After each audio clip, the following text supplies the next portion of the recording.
Halo guys, jadi kembali lagi ke NBA atau ngobrol bareng Ardana. Nah, di sini kenalin dulu dong. Kenalin, nama gue Ardana Didan. Di sini gue nggak sendirian nih, lagi ada sama teman gue. Dia tuh orangnya pinter, cantik, akademisnya main, kepanitiaan main. Keren banget deh. Kenalin dulu dong, siapa nih?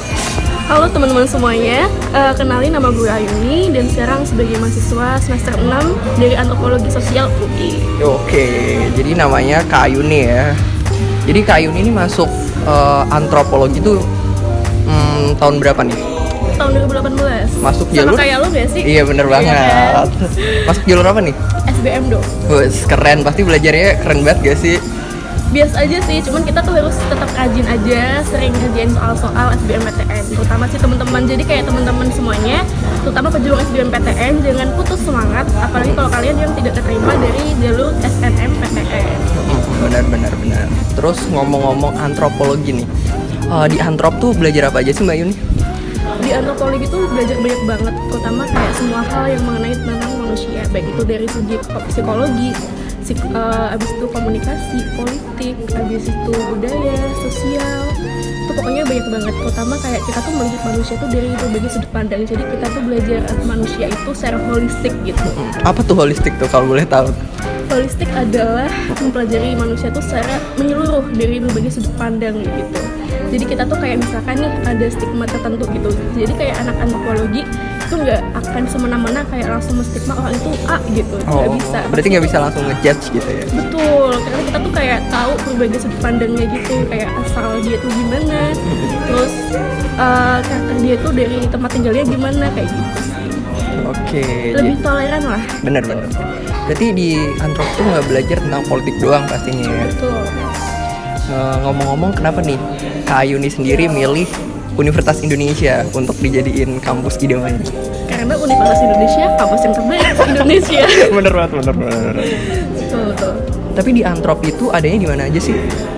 Kalau departemen antropologi ya, departemen antropologi itu ada di UGM, Unpad, terus di UNER juga ada, Undip, terus Unhas, Hasanuddin Makassar, terus Andalas, dan masih banyak lagi gitu.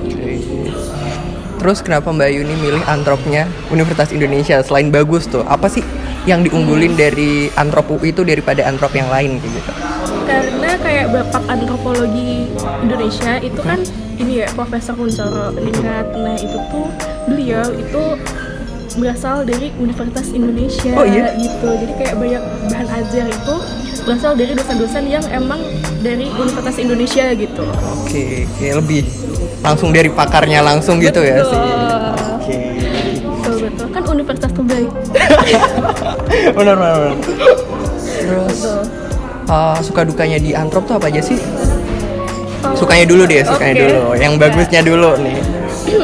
Kalau sukanya sih mungkin kayak kita tuh banyak dapat insight ya, apalagi kayak buku ajarnya itu bahan-bahannya dari antropologi UI itu berasal dari kayak buku-buku dari luar, kayak misalkan dari Harvard, Yale, University Oxford kayak gitu-gitu. Jadi kayak kita tuh semua bahannya pakai bahasa Inggris gitu sih.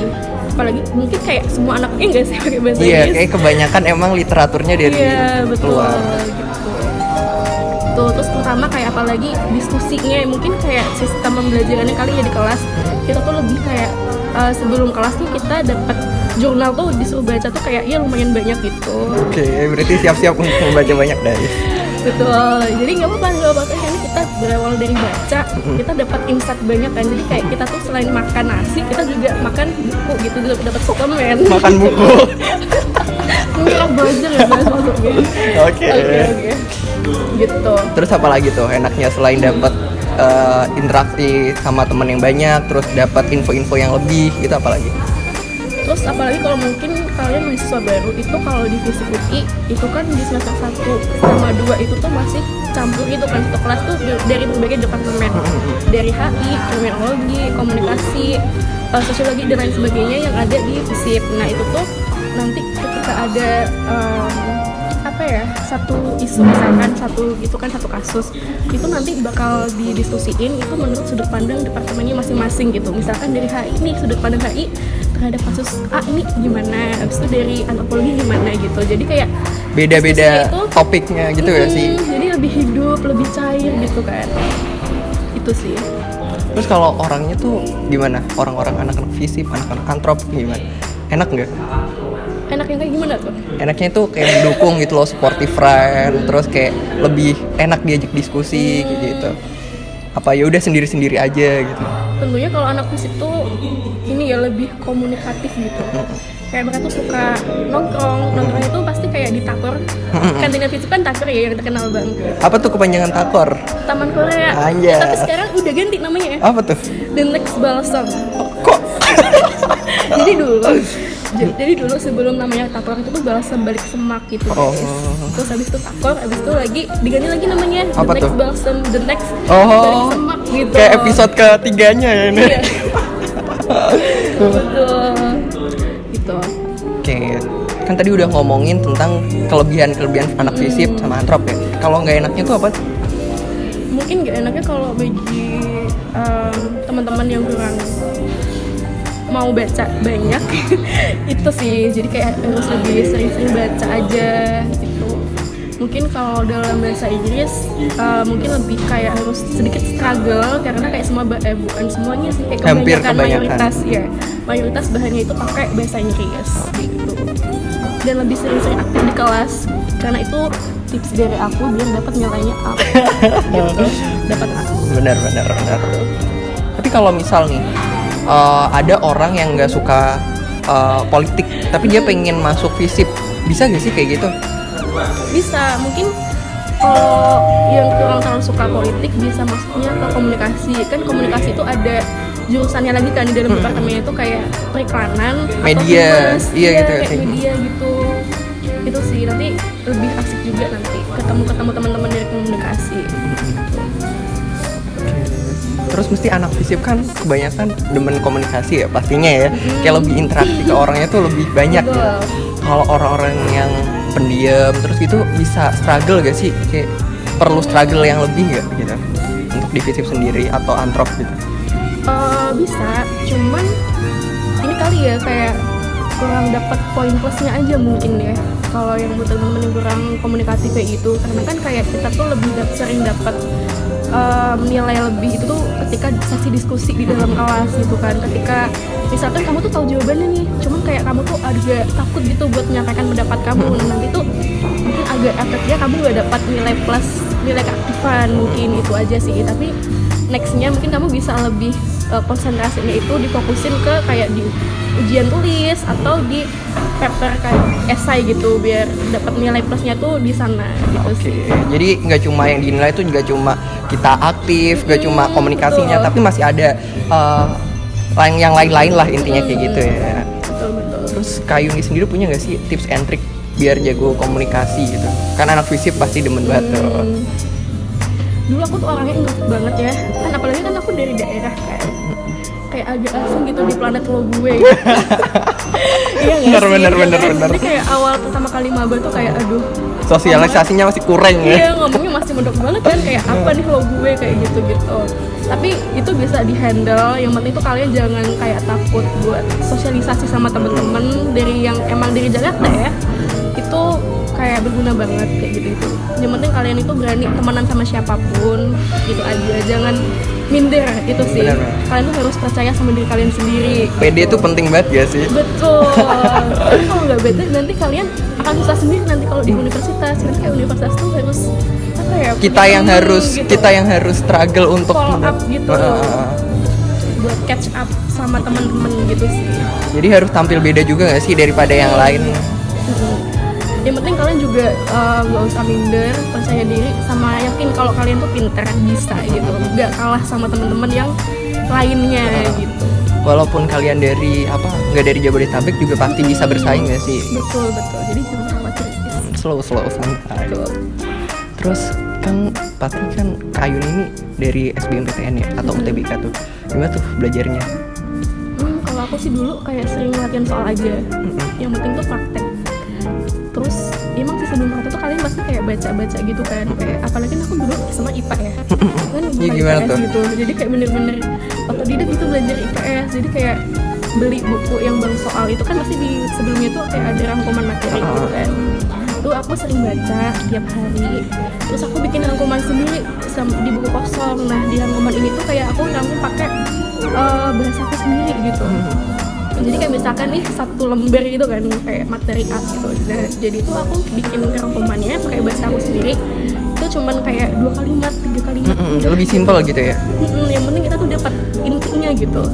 Dan alhamdulillah tuh it works ketika SBMPTN. Jadi kayak udah hafal kan pola-polanya gitu. Karena menurut aku sendiri tuh kayak soal SBMPTN atau TBK tuh kayak diulang gak sih? Kayak kalau kita emang lebih sering ngerjain ya bakal kayak gitu-gitu aja gitu. Betul. Ini nih kan Kak Yuni sendiri kan linjur ya dari Saintek ke Sosum kan. Kaget gak belajar Sosum kayak gitu? Kagetnya lebih ke kayak ekonomi ya. Karena nggak dapet sama sekali ya sih selama SMA. Kayak, aduh ini akuntansi DBTN gimana ya? Ya gitu mungkin kalau yang sejarah, sosiologi kayak gitu, biografi itu kan masih dapat ya di kayak apa ya matkul bukan matkul sih apa mapel mata pelajaran di waktu SMA yang lain gitu kan. Tapi yang ekonomi nih kayak harus handal banget belajar gitu hitung-hitungan rumus-rumus gitu.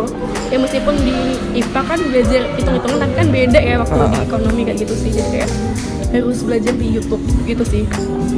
Aku dulu belajar di YouTube guys biar tahu kayak gimana sih tutorial hitung-hitungan itu gimana gitu. Karena sekarang zamannya udah online semua nggak sih? Semua itu lebih digampangin gitu. Kayak semua tuh ada. Kalian nggak ada. Kayak misal aku nggak dapet nih tutor kayak ini, kita bisa nyari di YouTube, di bimbel-bimbel online kayak Zenius, kayak Kuiper kayak gitu ya sih. Betul. Dan aku dulu juga nggak ambil kayak inten gitu itu nggak, emang murni pure belajar sendiri karena kayak memanfaatkan teknologi aja sama beli buku-buku kumpulan soal itu aja sih. Terus yang paling penting tuh aku emang bener-bener kayak apa ya praktek simulasi kayak bener-bener SBMPTN misalkan 90 menit nih tuh emang ya udah harus ngerjain itu berapa soal itu yang ditargetin gitu. Jadi kayak waktu SBMPTN yang hari haknya ya udah kayak santai aja gitu. Iya, kayak udah terbiasa, benar banget. Kak Yuni dulu ada yang kayak temen atau gengs gitu nggak sih buat belajar bareng atau ngerjain soal bareng buat ditanya-tanya gitu? Kalau dulu waktu aku belajar yang mandiri yang waktu yang sosum ini aku nggak ada sih. Emang bener-bener kayak pure sendiri gitu ya. Tapi mungkin lebih ke kayak nanya-nanya sama yang dulu-dulu yang linjur kayak gitu kan itu kayak tips-tipsnya tuh gimana gitu sih. Tapi balik lagi yang kayak mengenal diri kalian tuh ya diri kalian sendiri kan. Jadi makanya biar tahu nih kayak misalkan aku tuh lebih enaknya belajar tuh kayak gimana ya udah sering mengerjakan soal itu. Dari sering mengerjakan soal nanti kalian akan tahu sendiri kayak kalian tuh butuhnya apa dan kurangnya tuh apa. Benar. Berarti kita tuh nggak harus berpatokan kalau teman kita gini kita harus ikut gini tuh jangan ya. Yang penting kita nyamannya kita tuh kayak gimana gitu. Betul. Terus pasti kan anak-anak SBMPTN atau anak-anak UTBK tuh pasti kompetitif ya. Mbak Yuni kompetitif gak sih orangnya? Bisa dibilang iya ya. Kayak siapa nggak sih kompetitif Iya. SBM ya kan? Realistis aja ya. Iya kan.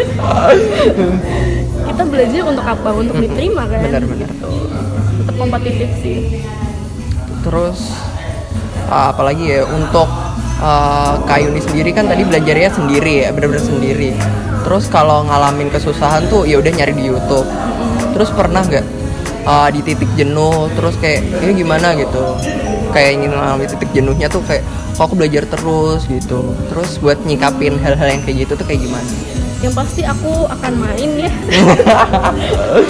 Pasti jenuh gak sih kalian kayak harus tiap hari belajar gitu kan sendiri, apalagi aku yang sendiri kan nggak intent nggak ketemu sama temen siapapun kayak gitu. Pasti tuh buat menghilangkan kejenuhan itu main kayak jalan-jalan aja impulsif kayak gitu. Yang penting otak kita istirahat gitu. Terus ngomong-ngomong soal antrop lagi nih, perbedaan kan fisip banyak nih jurusannya ya, kayak banyak ada ilkom, ada ilmu politik dan kawan-kawan lah. Pembeda banget nih antara jurusan fisip yang lain sama antrop tuh apa sih? Pasti ini sih kalau di antrop kan tadi aku udah sempat kayak nyinggung matkul-matkulnya gitu ya. Iya, jadi kayak di antrop sendiri itu matkulnya itu ada banyak lagi.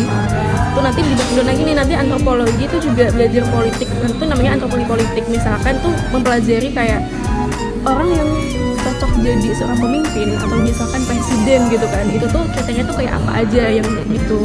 Kayak gimana cara kita menginfluence orang, untuk mempengaruhi orang itu gimana gitu. Terus kita juga belajar psikologi gitu kan, yang mungkin ini didapetin dari anak fakultas sebelah psikologi, tapi antropologi juga belajar itu gitu. Terus kita juga belajar psikiatri tentang kejiwaan gitu. Bahkan aku juga belajar antropologi biologi medis gitu, jadi belajar bener-bener literally kayak biologi IPA. Oh iya? Ya, beneran kayak organ-organ kayak gitu-gitu? Iya, kayak gitu. Mungkin kalau di kedokteran kan kayak mendiagnosis penyakit gitu. Gitu kan. Tapi kalau yang di antropologi biologi sama medis ini tuh lebih kayak melihat, oh misalkan Kota Bojonegoro nih, itu kayak kenapa nih orang-orangnya kena COVID-nya tuh banyak, itu nanti dianalisis gitu, apakah ada yang salah di kayak pola hidup masyarakatnya kayak gitu-gitu sih. Jadi lebih melihatnya tuh dari sudut pandang sosialnya gitu. Jadi kita kok ke masyarakatnya, kalau dokter tuh lebih ke penyakitnya kayak gitu ya, intinya kayak lebih gitu. secara klinis gitu kan. Terus ngomong-ngomong soal antrop lagi nih, prospek antrop tuh apa aja sih? Kalau yang aku tahu ya pasti sebagai researcher gitu kan. Terus kalau yang baru-baru ini lebih ke antropologi yang sekarang modern itu kontemporer. Itu untuk lulusan antropologi bisa menjadi CSR. Oke. Itu bisa jadi researcher, akademisi, habis itu administratif, terus bisa jadi kayak wartawan, jurnalistik. Habis itu kalau yang baru-baru ini UX researcher gitu, yang kerja di startup gitu sih. Kalau dari anak-anak FISIP UI sendiri nih, kebanyakan dia ngambilnya lebih kemana? Kalau dari anak UI, kalau di anak UI untuk kakak tingkat aku ya yang baru-baru itu mereka pada jadi UX research gitu di startup, kayak misalkan di Halodoc, terus di Tokped kayak gitu-gitu. Tapi banyak juga yang kerja di sektor pemerintahan, kayak misalkan kementerian pendidikan, habis itu kementerian pariwisata. Soalnya di antropologi juga belajar pariwisata gitu kan. Kan tadi kita udah ngomongin prospek kerja nih. Buat Kak Ayu nih sendiri nih, pengen kerja di mana sih sebenarnya? bakal diaminin nih. Kalau aku pengennya kan aku kayak pengalaman di organisasi maupun kepanitiaannya sudah di administratif kan, sekretaris kayak gitu. Aku pengennya jadi sekretaris di salah satu perusahaan di BUMN. Amin banget. Atau juga kayak di kementerian gitu guys, doain ya. Iya. Aminin guys, Amin. Oke. Selain itu ada lagi ya? Kalau mungkin ini sih kerja di startup, mungkin kalau di swasta ya, karena kayak aku tuh pengen gitu kan, kayak gimana work culture yang ada di startup itu. Karena kayak baru-baru ini kan aku semester 6 ini tuh belajar juga di antropologi serapan gitu kan. Itu tuh kerja di startup kan gimana, terus di antropologi bisnis. Nah di antropologi juga belajar ekonomi dan bisnis gitu, jadi kita lebih kayak bisnis konsultan gitu sih, bukan yang ngitung-ngitung kayak gitu tuh bukan, tapi balik lagi melihat dari aspek sosialnya gitu. Jadi kita nggak harus terdoktrin nih kalau kita masuk FISIP, ya udah kita harus politik aja lah, berarti enggak gitu doang ya. Enggak. Masih bisa jalan tuh masih kemana-mana gitu nggak sih? Tadi aku kan nyebutin nih, Kak Yuni nih orangnya akademik, terus kepanitiaan jalan, organisasi jalan, kayak apa-apa. Terus tips and trick dong buat anak-anak mahasiswa baru yang mau masuk gitu. Gimana sih cara membalance waktu gitu, time balance gitu? Yang pasti kayak aku dari awal maba itu tuh kayak tiba-tiba kayak langsung ikut kepanitiaan banyak gitu kan, langsung 5 misalkan. Itu enggak, jadi kayak pelan-pelan dulu nih, step by step gitu kan.